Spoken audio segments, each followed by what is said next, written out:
Alright, hey guys, welcome back to another video. Today I'm going to be unboxing and reviewing the Legend of Zelda The Wind Waker Link Nendoroid number 413. Now this is a figure I've been really looking forward to getting since it was first announced, quite early on this year actually. The Legend of Zelda The Wind Waker is one of my favourite games of all time. In fact, it's by far my favourite Zelda game. So I'm really excited about getting this figure out and showing you guys. So without further ado, let's get this video started. Okay, so we'll give a quick once over the box first before we get him out.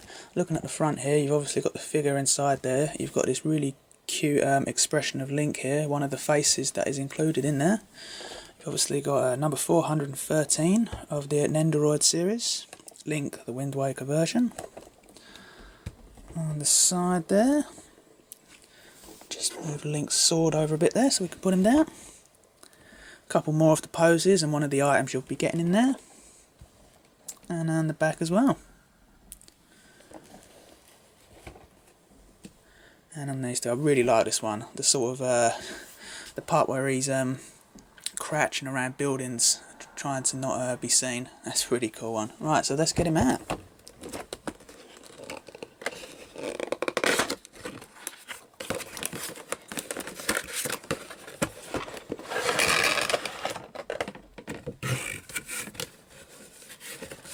So, first of all, put the box aside, we have the instructions by the looks of it, and all the pieces that you get inside here.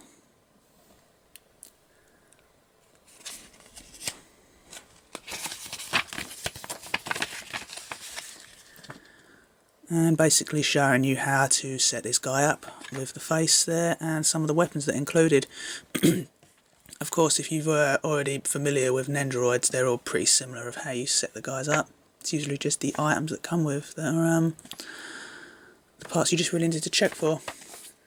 But if this is your first Nendoroid you've ever picked up, then yeah, make sure you give this a good flick through. And now the plastic encasing, which will just easily pop off.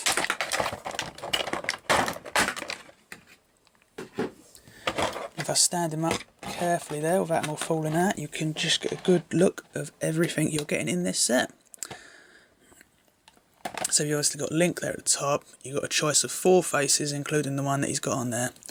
The sword, that one, the shield, you've got a heart piece there, and you've got the sort of, to describe it, the wind effect when you're obviously slashing the sword, which is this one here, if you have the sword in him.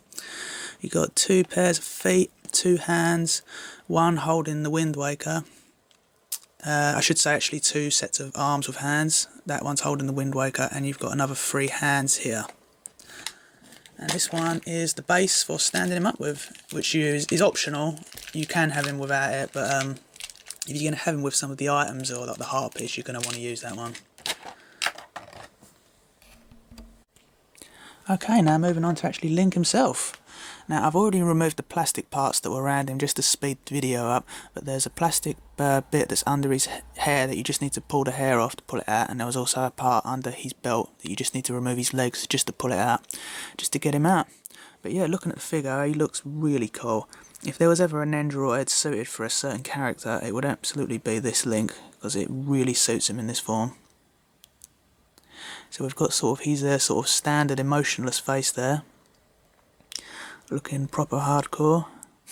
And on the back here, this is a pretty cool touch, and I didn't actually know this was on this figure, but you can actually move the tip of his hat into other directions if you wish. So you can have it sort of pointing that way or pointing down, sort of giving him, like, if you're in a pose, which way the wind's blowing, which is definitely suited, seeing as it's obviously from a game called The Wind Waker.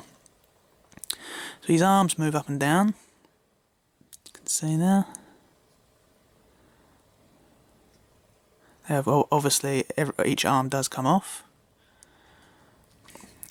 and onto the bottom part of him.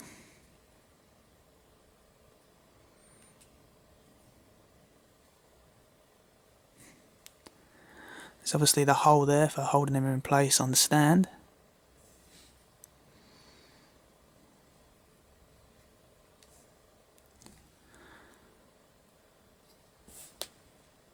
So yeah, let's show you a couple of the other faces you're getting on here. You've obviously got angry sort of attack pose Link there. try to pick that up as best as I can, guys. This is sort of the one, the crouching one, as if he's all going around the sides of the buildings, I should say. Really cool. And then Happy Link. Good look at the items. Here's obviously the Hyrulean shield.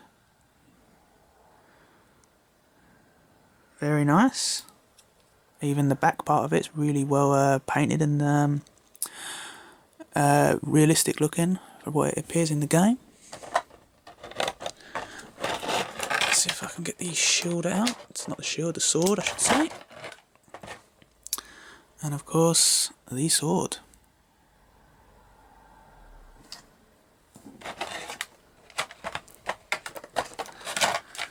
Obviously signature to the Zelda games, the heart piece for whenever you defeat a boss or recover 4 pieces of a heart, or 5 if you're playing Twilight Princess.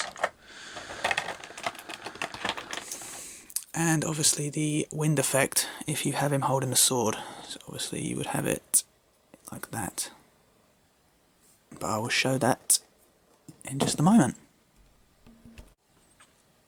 Okay, now to remove Link's face and add another one, what you need to do is just need to grab it there, and the hair should just pop off there like that, which will leave you with that. And then you can just get Link's face, and then that will just slide off just like that. And then you can of course take a new one.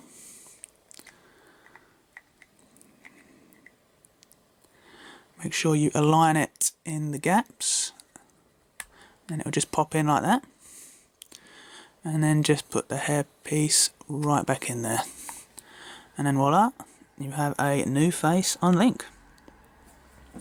Now the arms, they just sort of come off quite easily. You just need to just twist them a little bit. You've obviously just got a little joint there that slots back in the hole. Nothing different with the other one. To do a hand, it is basically the same thing. You just twist it a little bit and it will just pop out like that. Now the bottom part of his body does come off. You just twist it a little bit and you can do that. And then obviously you can do vice versa with the legs, which also do come off. And then to realign him back on there, you just pop the little slot at the bottom there with the leg part and slot him back up. The legs also do move up and down. I didn't state that earlier. Just show you there. They go up. So you can sort of have him in a walking position. Just be careful there because it can be a little bit flimsy.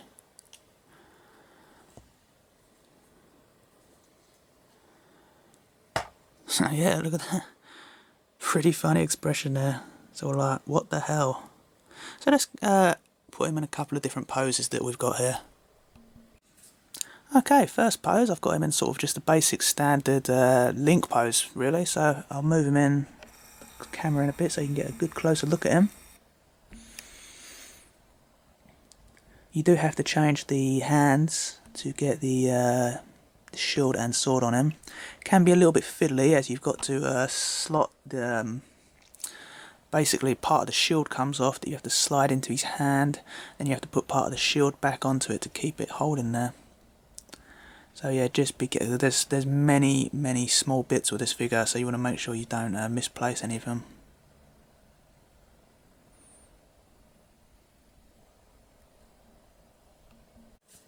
Okay, second pose. I've got him in a attack position now. What I didn't actually realise is that this slashing wind effect here from the sword, this actually part fits into the sword.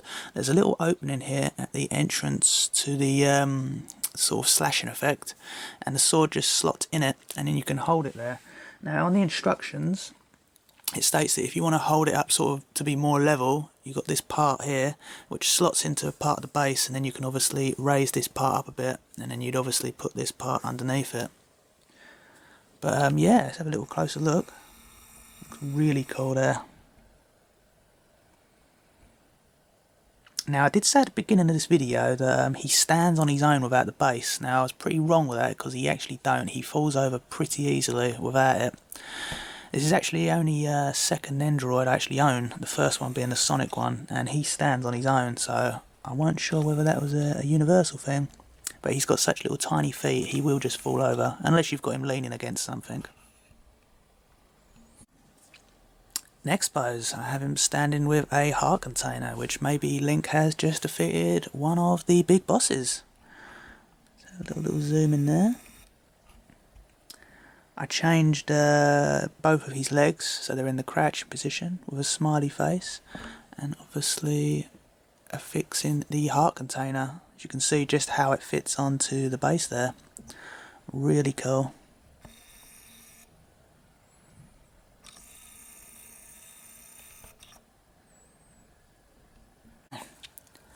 And something a little different here, I've got him in a pretty comical crouching position with the sort of crouching around a corner face, but I've also given him the wind wake on his hand.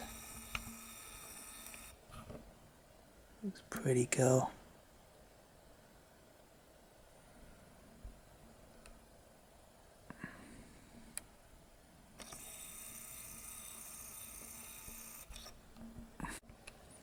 And just for the fun of it, I've got him in the complete crouching position with both arms to the back, bent knees, and looking to the left. See just how sort of cool and collected he looks there. Maybe he's seen an enemy off to the left. Probably do putting the arm in a little bit more. There we go. This is really cool. And yeah guys, that's pretty much it for this review and unboxing. I mean, I only literally showed you a few of the sort of, I'd say, signature style poses that you can have this figure in, but there are literally, I'd say, hundreds of different styles, however you want to design him. You don't have to have him in a sort of signature looking pose. I mean, you can have him collecting a heart piece maybe with a really angry face, something more comical like that. But yeah, I absolutely really do love this figure. It's definitely the favourite piece of Legend of Zelda merchandise I own now. Definitely a must buy for a Zelda fan, and a really great addition to the Nendoroid series, very much so. Let me know what you guys think about it in the comments below. I always enjoy reading your guys' comments, and I really appreciate you guys subscribing to me. And stay tuned guys.